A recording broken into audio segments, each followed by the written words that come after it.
दहेज प्रथा हमारे समाज पर एक अभिशाप। दहेज प्रथा, डाउरी सिस्टम, एक हिंदी कहानी है जिसमें युवा लड़कियों और उनकी शादियों पर दहेज के हानिकारक प्रभाव पर ध्यान केंद्रित किया गया है। यह हिंदी स्टोरी समाज में दहेज के प्रचलित मुद्दे और इससे प्रभावित लोगों के जीवन पर पड़ने वाले परिणामों पर प्रकाश डालती है। मुझे आज अपनी गलती का एहसास हो रहा है जी, कि हमने समधी जी के साथ कितना गलत व्यवहार किया। सच ही कहते हैं, भगवान की लाठी में आवाज नहीं होती। तुम सही कह रही हो प्रियंका की माँ, आज हमारे कर्मों की सजा हमारी बेटी को मिल रही है। यह सुलोचना और अर्जुन जी है। अर्जुन जी सरकारी इंजीनियर है और सुलोचना जी एक हाउसवाइफ है जो आज आंगन में बैठे अपनी गलती पर पछता रहे हैं। आइए जानते हैं उन्हें अपनी गलती का एहसास कैसे हुआ। आज से 6 साल पहले उनके बेटे प्रियांशु की शादी पास के शहर में रहने वाले अजीत जी की बेटी काम्या के साथ तय हुआ था और शादी में उनकी सभी मांगों को काम्या के पिता ने सहर्ष स्वीकार कर लिया। काम्या एक सीधी सादी और घरेलू लड़की थी। विवाह की सारी तैयारियां शुरू हो गई, कपड़े गहने सभी खरीदे जाने लगे। तभी अर्जुन जी ने अपने रिश्तेदारों की बातों में आकर विवाह मैरिज हॉल की जगह 5 स्टार होटल से करने की शर्त रखी और कहा कि अगर आपने यह व्यवस्था नहीं की तो यह शादी नहीं हो सकती। काम्या के पिता ने उन्हें बहुत समझाने की कोशिश की, लेकिन अर्जुन जी अपनी बात पर अड़े रहे। अर्जुन जी ने कहा, मैरिज हॉल हमारी हैसियत के बराबर नहीं है। लोग क्या कहेंगे कि कहाँ रिश्ता कर लिया, एक ही बेटा है। मेरा और बेटे की शादी रोज रोज थोड़े ही होती है। शादी के कार्ड बट चुके थे और बहुत सारी शादी की तैयारियां भी हो चुकी थी, इसलिए काम्या के पिता ने किसी तरह कर्ज लेकर 5 स्टार होटल बुक कर लिया। शादी का दिन था और प्रियांशु की बारात नाचते गाते होटल पहुंच गई। शादी का कार्यक्रम भी शुरू हो गया, लेकिन तभी अर्जुन जी का गुस्सा 7वें आसमान पर चढ़ गया। चिल्लाते हुए बारात वापस ले जाने की बात करने लगे। काम्या के पिता ने उन्हें समझाते हुए कहा कि समधी जी, आप बिना वजह नाराज हो रहे हैं। आप पहले मेरी बात तो सुन लीजिए। आपके बताए अनुसार ही हमने सारी व्यवस्था की थी, लेकिन होटल वालों का कहना है कि कुछ लड़कों ने बहुत सा खाना बर्बाद कर दिया, जिससे खाना कम पड़ गया। तो क्या हो गया, शादी विवाह में तो यह सब होता है, और अब क्या मेरे रिश्तेदार भूखे ही रहे। अर्जुन जी ने गुस्से में कहा। काम्या के पिता और उसके भाई ने किसी तरह स्थिति को संभाला और शादी हो गई। शादी के बाद भी काम्या के ससुराल वालों की मांगें खत्म नहीं हुई। काम्या ने इस बारे में जब अपने पति प्रियांशु से बात की तो उसने कहा, मैं इस सब के बीच में नहीं पड़ना चाहता। दहेज की इस लेनदेन ने एक बेटी को उसके माता पिता भाई बहन के प्यार से जरूर दूर कर दिया था। काम्या शादी के बाद कभी अपने मायके नहीं जा सकी। जब भी उसके मायके जाने की बात करने के लिए काम्या के पिता आते तो उन्हें कोई ना कोई बहाना बनाकर लौटा दिया जाता या कोई नई डिमांड बता देते। काम्या की ननद की शादी में भी अजीत जी को ढेरों सामान की लिस्ट पकड़ा दी गई, यह कहकर कि समधी है, इतना तो करना ही चाहिए। काम्या के पिता भी बेटी के प्यार और उसका घर बसा रहे, इस मोह में सब करते जा रहे थे। काम्या के ननद के विवाह में 2 दिन पहले ही अजीत जी सारा सामान लेकर काम्या के ससुराल पहुंच गए। सामान को देखकर काम्या की सास बोली, ठीक ही है, हमें क्या पता था कि आपकी पसंद ही ऐसी है, नहीं तो हम लोग खुद ही पसंद कर लेते। ना साड़ियों का रंग अच्छा है, ना गहने की डिजाइन, और गहने भी कितने हल्के हैं। बेटी के लिए तो कभी आप दिल खोलकर खर्चा ही नहीं करते। हमारा क्या, लोग तो यही कहेंगे कि कैसे पिता है। बेटी के सम्मान और समाज के मान मर्यादा की भी चिंता नहीं है। काम्या के पिता कुछ बोल नहीं सके, चुपचाप सिर नीचे किए बैठे रहे। लेकिन आज सारे रिश्तेदारों के सामने अपने पिता की बेइज्जती काम्या बर्दाश्त नहीं कर पाई और बोली, मम्मी जी, समाज की मान मर्यादा की चिंता क्या सिर्फ मेरी पिताजी को या मेरे मायके वालों को होना चाहिए? आप लोगों को इस बात की कोई चिंता नहीं होनी चाहिए?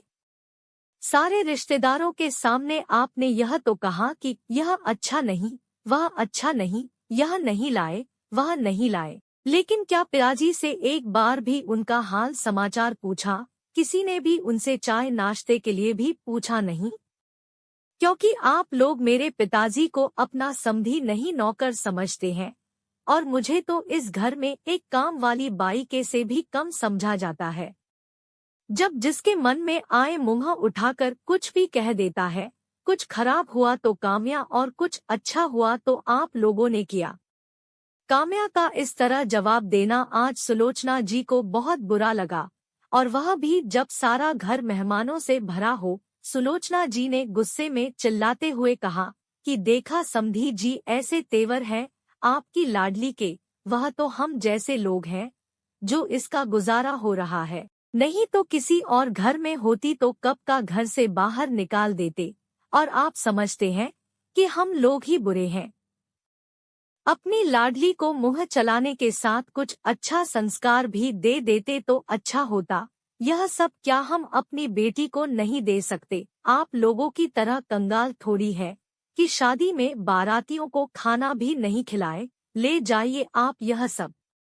हमने तो यह सब इसलिए कहा था कि प्रियंका के ससुराल वालों को यह न लगे कि उसकी भाभी के मायके वाले भी किसी से कम नहीं है।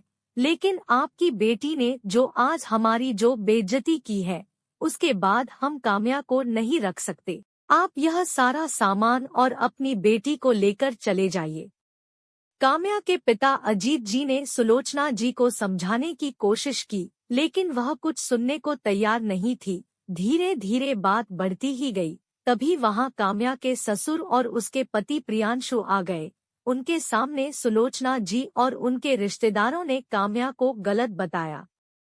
प्रियांशु ने कहा, काम्या तुम इसी समय अपने पिता को घर से बाहर निकालो और तुम अपने सारे रिश्ते इनके साथ खत्म करो, तो ही तुम इस घर में रह सकती हो, नहीं तो तुम भी चली जाओ यहाँ से। मैं अपने माता पिता का अपमान बर्दाश्त नहीं कर सकता। काम्या ने कहा, बहुत अच्छे विचार है तुम्हारे प्रियांशु। तुम्हारे माता पिता है और मेरे माता पिता कुछ भी नहीं। तुमने तो सच जानने की भी जरूरत नहीं समझी। पिताजी की तो छोड़ो, तुम्हें तो मेरे सम्मान की भी परवाह नहीं, वरना तुम इस तरह की बातें नहीं करते।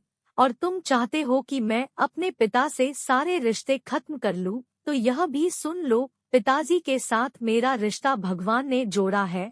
वह मेरे पिता है, जन्मदाता है। मैं चाहूं तो भी यह रिश्ता खत्म नहीं हो सकता है। हाँ, आज अभी तुमसे सारे रिश्ते जरूर खत्म करती हूँ। मैं भी अपने सम्मान को रोज मारते मारते थक गई हूँ। अब और जिंदा लाश बनकर नहीं रह सकती, और रहूं भी किस लिए? ऐसे घर के लिए जहाँ मेरी कोई कदर नहीं, मेरी सेवा मेरे प्यार का कोई मोल नहीं। सिर्फ तुम्हारे घर वालों की सेवा करती रहूं और तुम्हें बिस्तर का सुख देती रहूं। क्या मेरा सिर्फ इतना ही वजूद है तुम्हारी नजरों में? तो मैं आज इसे भी खत्म करती हूँ। और हाँ प्रियांशु, मांग में सिंदूर तो कोई भी भर देता है, लेकिन जो दिल के खालीपन को भरे वही सही मायने में जीवन साथी होता है। काम्या के पिता ने सबको बहुत समझाने की कोशिश की, लेकिन कोई समझने को तैयार नहीं था। काम्या के ससुराल वाले उसका घर टूटने का सारा दोष उसके पिता अजीत जी पर लगाने लगे।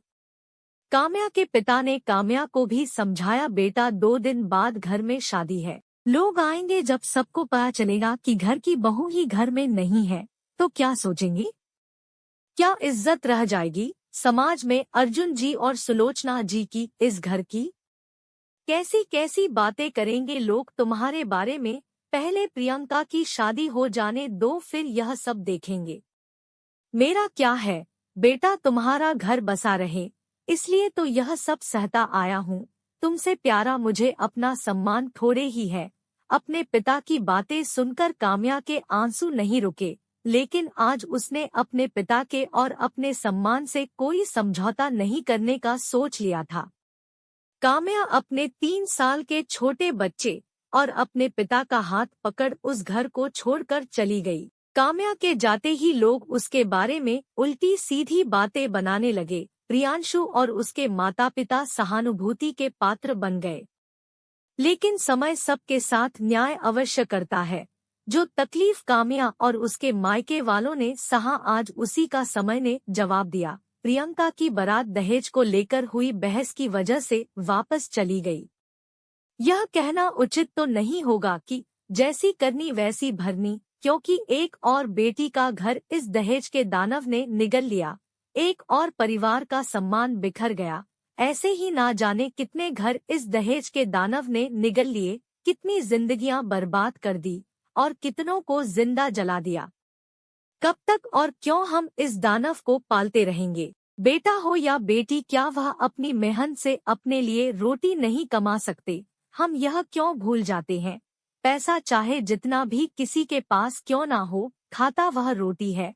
पैसा नहीं खा लेता, हाँ, खाने के तरीके अवश्य बदल सकता है।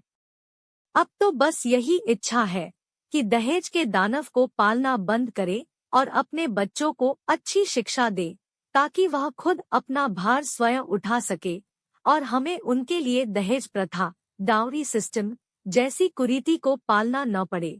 Thank you for watching my video. Please like, share and subscribe.